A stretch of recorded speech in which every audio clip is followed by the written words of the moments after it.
आप लोगों ने नमाज़ पढ़ ली?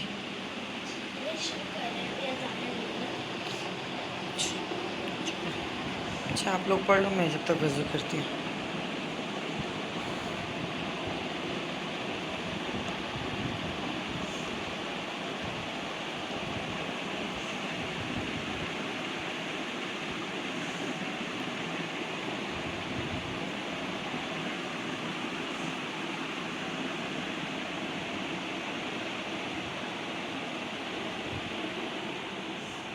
फजर का टाइम हो रहा है।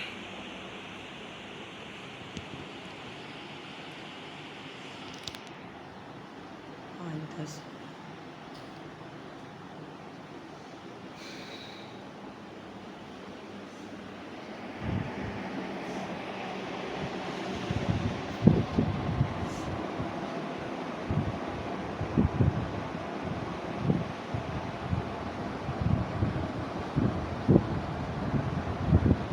अस्सलाम वालेकुम, कैसे हैं आप लोग सब? उम्मीद है सब ठीक होंगे। अल्लाह पाक सबको अपनी हिफ्ज़ व अमान में रखे। और चलें जी, अल्लाह का नाम लेते हैं, स्टार्ट करते हैं अपना व्लॉग। और अल्लाह का नाम लेते हुए ही आज हमारा व्लॉग स्टार्ट हुआ था सुबह सवेरे, यानी कि सहरी के टाइम से। फजर का टाइम तो मैंने आपको दिखाया है, फजर की अजान भी, नमाज भी। और क्योंकि हम लोग आज जल्दी उठ गए थे, रोज़ा रखना था, तो आई थिंक मैं 3:30 बजे उठ गई थी। और उसके बाद मैंने सहरी बनाई। बच्चों ने भी ज़िद किया कि हमने भी रोज़ा रखना है, तो मैंने बच्चियों को नहीं मना किया, क्योंकि ऐसे जैसे मुहर्रम का दिन हो गया या और भी इस तरह के दिन होते हैं, तो बच्चों को उनकी स्पेशलिटी पता होनी चाहिए। तो इसीलिए मैंने उन्हें नहीं मना किया। मैंने कहा चलो, आज छोटी उम्रों में अगर बच्चे इस तरह के रोज़े रखेंगे, तो कल के दिन बड़े होके उन्हें पता होगा कि हमने इस दिन पे रोज़ा रखना है, हमें इतना सवाब मिलेगा। हमारे घर में रोज़े रखे जाते थे, तो बच्चों बच्चों की वही आदत डेवलप होगी जो आप डालेंगे या जो आप करेंगे। ज़रूरी नहीं कि हम इतने बच्चों को मार के कोई काम करवाएं या उनसे ज़बरदस्ती करवाएं। बच्चा ऑटोमेटिक भी करता है आपके घर वालों को देखकर, यानी कि घर के अंदर जो चीज़ हो रही होती है ना, तो बच्चा वो भी देख के खुद ब खुद करता है। तो चलें जी, रोज़ा रख लिया था हम लोगों ने। उसके बाद मैंने आराम सुकून से बच्चों को उठाया था, यानी कि दिन में ज़ोहर के टाइम मैंने उठाया था बच्चों को, क्योंकि कोई काम तो था नहीं, खाना वाना पकाना नहीं था। तो इसलिए मैंने कहा चलो भाई, बच्चे भी सोए रहे हैं, मैं भी लेटी रही। और उसके बाद जी उठते ही सबसे पहले तो कपड़े समेटे, जो आपने मेरे पिछले व्लॉग में देखा होगा, जो मैंने कपड़े धोए थे। तो धोने के बाद समेटना भी एक बहुत बड़ा काम होता है, बल्कि मुझे तो ऐसा लगता है धोना फिर आसान है, समेटना सबसे ज़्यादा मुश्किल है। कपड़े वपड़े समेटे और साथ में जी बच्ची भी मेरी हेल्प कर रही थी, मैं साथ में कपड़े समेट रही थी। वो जाके बच्चों वाले ड्रॉ में रख कर आ जाती थी, और काफ़ी हेल्प हो जाती है जब इतने बच्चे भी आपकी हेल्प करते हैं, तो काफ़ी हेल्प हो जाती है। और जी, ये बेड वाला कमरा तो आपने देखा है, बहुत ज़्यादा मैस हो रहा था। ये इसको तो मैंने बिल्कुल भी नहीं छेड़ा, बस वहाँ पे मैंने बड़े वाले कपड़े रखे और उसको बिल्कुल लॉक कर दिया, क्योंकि रोज़ा था, इफ्तारी भी बनानी थी। तो मैंने कहा ये आज के दिन तो ये बिल्कुल भी काम नहीं होगा, इंशाल्लाह नेक्स्ट डे मैं इसको करूँगी। और यहाँ पे जी बेटी अपना काम कर रही थी, मैंने स्टैंड उठाया, मैंने आयशा को बोला कि आप इसको जगह पे लगा दो। और आपने देखा, जब तक इसके अंदर हिम्मत है इसको चलाऊँगी मैं। सिर्फ़ इसके पाँव टूटे हुए हैं, जब इसका सर, इसकी बॉडी टूटेगी ना, फिर मैं नया लेकर आऊँगी। बट अभी तो ये चल रहा है, क्योंकि इसकी ये पाँव से सिर्फ जो है ना अभी ख़त्म हुआ है, तो मैं व्हील चेयर का काम कर लेती हूँ इनकी चेयर्स लगा के। और उसके बाद जी आ गई थी मैं किचन में, क्योंकि आई थिंक टाइम हो रहा था 3 साढ़े 3 का टाइम। तो मैंने कहा अब आहिस्ता-आहिस्ता जो है ना किचन की तरफ आया जाए, थोड़े-थोड़े काम किए जाएँ। और ये आप देखें जी, मेरे ये जो क्या बोलते हैं सिलेंडर है ना, उसका जो स्टोव है ना ये, तो ये इतना पतला होता है ना, यानी कि जो जिनके घरों में होगा उनको पता होगा।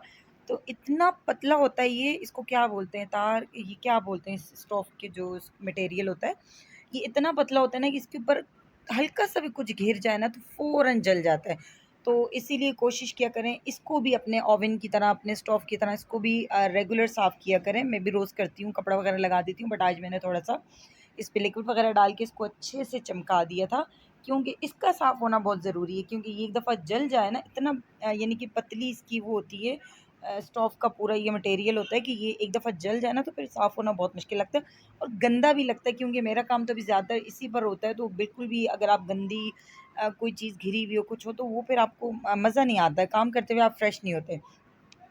स्टोव भी साफ़ हो गया था, और उसके बाद जी मैं तैयारी कर रही थी पकौड़ों की, फ्रिटल्स की। तो मैंने कहा चलें आज ये भी बना लेती हूँ मैं अफ्तारी में।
और यहाँ जी मैंने अपने पकौड़ों की तैयारी भी स्टार्ट कर ली थी और ये रेसिपी मैंने आपसे शेयर की भी। आप यकीन करें इतने मज़ेदार से ये पकौड़े बनते हैं ना, आप ये सब चीज़ें बीच में डालें, इतने क्रिस्पी और इतने मज़ेदार से बनते हैं ये।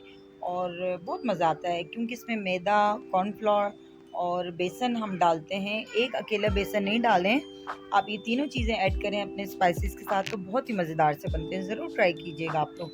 और यहाँ पे मैंने इसका मसाला भी बना के रख दिया था थोड़ी देर के लिए। और इसके बाद जी आपने पिछले ब्लॉग में देखा था कि मैंने बिरयानी बनाई थी, तो वो भी बची हुई थी क्योंकि अगले दिन जो है ना बहुत काफ़ी घरों से बिरयानी, पुलाव इस टाइप की चीज़ें आ गई थी, तो हमारी बिरयानी इतनी नहीं खाएगी। तो मैंने इसको भी साथ में दम पे रख दी थी, फ्रिज में रख दिया था। और साथ में जी मैं नमाज़ पढ़ने के लिए आ गई थी। असर की नमाज़ का टाइम हो गया था, तो मैंने कहा चलें साथ में असर की नमाज़ पहले पढ़ लेती हूँ। और आज भी असर की नमाज़ के साथ जी हम लोगों ने यासीनें पढ़ी थी। मैंने ज़्यादा नहीं पढ़ी, लेकिन बच्चों को मैंने दे दी थी कि आप लोग पढ़ लो। और मैं हर नमाज़ के बाद 2-2 पढ़ रही थी। ज़ोहर की नमाज़ के बाद भी मैंने 2 पढ़ ली थी और अभी असर की नमाज़ के बाद भी 2 पढ़ ली थी। और फिर मगरिब की नमाज़ के बाद भी मैं 2 यासीन पढ़ लूँगी और 1 सूरह वाक़िया पढ़ लूँगी। और उसके बाद नमाज़ पढ़ने के बाद मैं दोबारा किचन में आ गई थी, तो ये बनाने पड़े हुए थे, कुछ सॉफ्ट हो रहे थे। तो मैंने कहा ऐसा नहीं हो ख़राब हो जाएँ, तो मैं इनका शेक बना के बच्चों को दे देती हूँ। अफ्तारी में थोड़ा हेल्दी जो है ना इनको मिल जाएगा शेक भी। और क्योंकि पूरा दिन रोज़ा था और घर में कोई नौरस वग़ैरह और कोई ऐसा एनर्जाइल भी नहीं पड़ा हुआ था, तो मैंने कहा चलो इसी का शेक बना देती हूँ। और ये जो सॉफ्ट वाले बनाना थे मैंने उनको कट कर दिया, दूध डाल दिया, थोड़ी-सी चीनी डाली है, ज़्यादा नहीं डाली है। और अच्छे इसके बाद आप इनको ग्राइंड कर दें, तो ये बड़ा मज़ेदार सा शेक रेडी हो जाता है। और उसके बाद मैंने मैंगो भी कट किए, साथ-साथ ये इफ्तारी का टाइम भी होने वाला था, तो इसीलिए जो है ना मैं ये सब चीज़ें कट करके रख रही थी ताकि ठंडी भी हो जाएँ। अच्छा, अब मैंने शेक बना के रखा, तो उसको मैंने अभी असर की नमाज़ के बाद आई थिंक ये 6:15 या 6:20 का टाइम होगा, तो मैंने इसको बना के फ्रिज में रख दिया था क्योंकि हमारे घर में ज़्यादा ठंडी चीज़ें ना खाई जाती हैं, ना पी जाती हैं। तो इसीलिए जो है ना मैंने इसके अंदर कोई क्यूब्स वग़ैरह नहीं डाले थे, तो मैंने कहा बस नॉर्मल ठंडा हो जाए तो वो बच्चों को दे देंगे। और मैंगो भी कट करके मैंने रख दिए थे। और मैंगो आप जब भी काटें, आपने एक बात का ज़रूर ख़्याल रखना है कि आपने मैंगो जब भी आप बाज़ार से लेकर आएँ, तो उसे 2 से 3 घंटे के लिए पानी में डिप करके ज़रूर छोड़ें, ठीक है?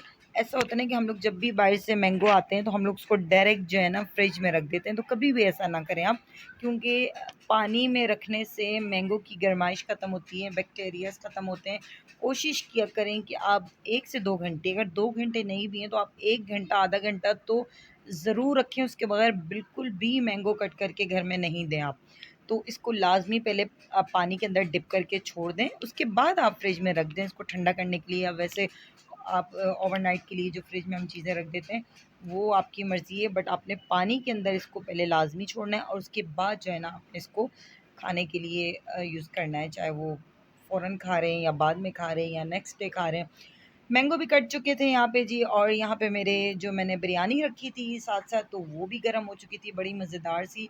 और जब बिरयानी को हल्की बिल्कुल डिम पे हम जो गरम करते हैं ना, दम लगाते हैं, जब 1 दिन पुरानी भी होती है, तो वो भी इतनी प्यारी खुशबू आती है, इतनी प्यारी। और अच्छे से आप स्टीम लगा दें ना, तो ऐसा लगता है जैसे आपने अभी बनाई हुई हो। तो अभी बिल्कुल इसी तरीके से इसको इतना प्यारा दम लग गया था, ऐसे लग रहा था जैसे मैंने बिल्कुल ताज़ी बनाई हुई है। बहुत मज़े की। और बिरयानी तो वैसे भी भई 1 दिन पुरानी हो या नहीं हो, बिरयानी का तो मज़ा ही अलग है। और मैं तो बिरयानी इस तरीके से खाती हूँ, अगर साथ में पकोड़े हों तो ऊपर पकोड़े का तो आधा तोड़ के बाइट रख के और बिरयानी के साथ खाती हूँ, बड़ा मज़ा आता है।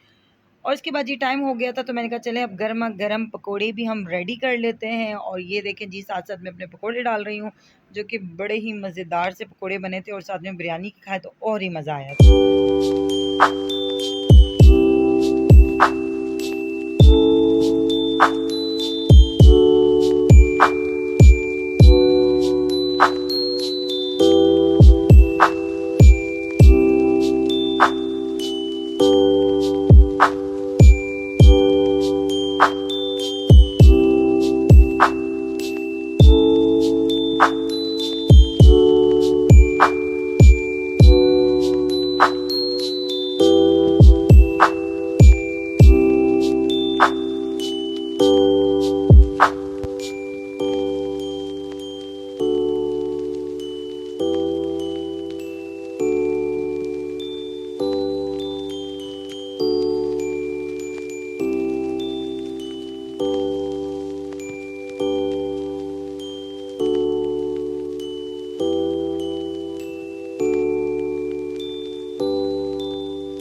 सब चीज़ें बन चुकी थी। और ये देखें जी, पकोड़े जब तैयार हो जाए ना तो उसके ऊपर आप चाट मसाला गरम गरम पकोड़ों के ऊपर स्प्रिंकल किया करें, तो बहुत ही मज़ेदार से पकोड़े जो है ना वो खाने में टेस्ट आता है। और अल्हम्दुलिल्लाह हमारा दस्तरखान भी लग चुका था। अल्लाह पाक की दी हुई हर नेमत हमारे घर पर थी। अल्लाह पाक का लाख लाख शुक्र है। अल्लाह पाक सबके घरों में इसी तरीके से बरकत रखे और दस्तरखानों को हरा भरा रखे और घर में अमन और सलामती रखे। और उसके बाद ये रोज़ा खोलने के बाद चाय, ओ माय गॉड, सर में दर्द था इतना ज़्यादा। चाय अगर नहीं पीती तो बिल्कुल भी आराम नहीं होता। ये देखो, अब आपने ये लिखा हुआ है ना, अब इतना गैप देख के नहीं लिखते हैं। ये देखो, राइटिंग तो अच्छी है लेकिन आपने जो इतना गैप दे के लिखा हुआ ना, ऐसे नहीं लिखते। इधर तो मुझे पेंसिल में बताऊँ कैसे लिखते हैं। अब जैसे आपने लिखा हुआ है बारिश होती है, ठीक है। अब ये देखो, अब आपने ये, अब इसमें कितना गैप छोड़ा हुआ है ना, ये देखो ये कितना गैप दिया भाई। इतना गैप नहीं देना है, इतना गैप नहीं देना है, इतना गैप नहीं देना है, ठीक है। अब ये आपने कितना अच्छा लिखा हुआ है, ये कितना गैप दिया हुआ, ये कितना, ये देखो कितना गैप दिया। अब बारिश भी होती है। अब मैं आपको बताती हूँ कैसे लिखती हूँ। ऐसे लिखते हैं बारिश, पहले आपने ये एक वर्ड पूरा किया, ऐसे बारिश लिख दिया। अब भी, अब देखना, भी आपका देखना और मेरा देखना, ठीक है। ये देखो, ये मैंने लिखा, कितना आ गया डिफरेंस। सिर्फ इतना गैप देना आपने, इतना गैप नहीं देना। अब होती का आपने ये देखो, ये डबल डाला हुआ है, ऐसे नहीं डालना है। सिर्फ जो ये बनाते हैं, ये देखो होती, अब ये सिर्फ है एक बार आएगा, ऐसे होती ते छोटी थी, पूरा एक वर्ड है, ठीक है। अब आपने जो लिखा हुआ है वो ऐसे लग रहा है वह हो अलग वर्ड है, ते ये ती अलग वर्ड है। होती पूरा एक वर्ड है ना, पूरा ये वाला पूरा एक वर्ड है ना, लेकिन ऐसे लग रहा है आप तोड़िए जोड़िए वो वाला वर्ड कर रही है। अब आपने ये देखो, ये इसमें क्यों डिफरेंस आ रहा है, इसमें क्यों। और इसके बाद जी, अब स्कूल खुलने वाले हैं तो ये बेटी मेरे पास लेकर आई थी काम, जो कि मैं इसको राइटिंग बता रही थी। बहुत ज़रूरी है ये माओं को, क्योंकि हमारे बच्चे जब भी कोचिंग जाते हैं, स्कूल जाते हैं, मदरसा जाते हैं, तो एक माँ का तवज्जो देना बहुत बहुत बहुत इम्पॉर्टेंट है। हम लोग अक्सर ऐसा करते हैं कि कोचिंग में बच्चों को डालने के बाद हम बिल्कुल बेफिक्र हो जाते हैं कि बस वो पढ़ा रही होंगी टीचर, वो अच्छा पढ़ा रही हूँ। आप ख़ुद जब तक तवज्जो अपने बच्चे पे नहीं देंगे, आप ख़ुद नहीं चेक करेंगे, आपका बच्चा कभी भी नहीं सीख सकता है, ठीक है। आप ज़रूर चेक किया करें जब भी वो कोचिंग जाएँ, मदरसा जाएँ या स्कूल जाएँ, आप एक-एक चीज़ को चेक किया करें। बच्चा स्कूल से क्या लिख कर आ रहा है, क्या होमवर्क मिला है, ट्यूशन से क्या करके आ रहा है, मदरसा में क्या पढ़ कर आया है। तो एक-एक चीज़ जब आपकी तवज्जो होगी ना, तो बच्चा ज़्यादा अलर्ट रहेगा, बच्चा डर में रहेगा, बच्चा अच्छे से पढ़ेगा। उसे पता होगा कि हमारी मम्मा चेक करती हैं, हमारे घर वाले चेक करते हैं। और आपको जितना आप अच्छे से बच्चों को समझा सकेंगे, इतना कोई टीचर, कोई बंदा नहीं समझा सकता है। तो बस मैं भी वही कर रही थी, बच्ची को समझा रही थी कि इस तरीके से नहीं, इस तरीके से लिखते हैं और यहाँ पे इस तरीके से गैप दिया जाता है। और यही वो उम्र होती है जो अच्छा, अच्छा मैं नहीं डाल, स्लो बोलो, स्लो। क्या हुआ? या अच्छा, मेरा बेटा समझ रहा है कि मैंने उसकी वीडियो एक डाल दी है, जबकि मैंने आपकी वीडियो नहीं डाला। ये आपकी राइटिंग नहीं है, ये मैंने इनायत का डाला है। अच्छा, ये रो रहा था, आपने सुना होगा ना। मैं वीडियो को जो है ना, अरे उस पे कर रही हूँ, वॉइस रिकॉर्ड कर रही हूँ, और ये समझ रहा था कि इसकी एक मैंने वीडियो बनाई थी जो कि बड़ा गंदा काम लिख रहा था, ये समझ रहा था। अच्छा अच्छा अच्छा, चलो ओके ओके, साइलेंट। तो ये समझ रहा था मैंने उसकी वीडियो डाल दी है, तो इसीलिए आके शाउट आउट था और सारी रिकॉर्डिंग मेरी ख़राब कर दी। मुझे नहीं पता मैं क्या बोल रही थी। चलें जी, ये थी मेरी आज की वीडियो। उम्मीद करती हूँ कि आपको पसंद आएगी, तो प्लीज़ प्लीज़ प्लीज़ सब्सक्राइब करें, लाइक करें। चलो अब बोलो, रो रहे थे।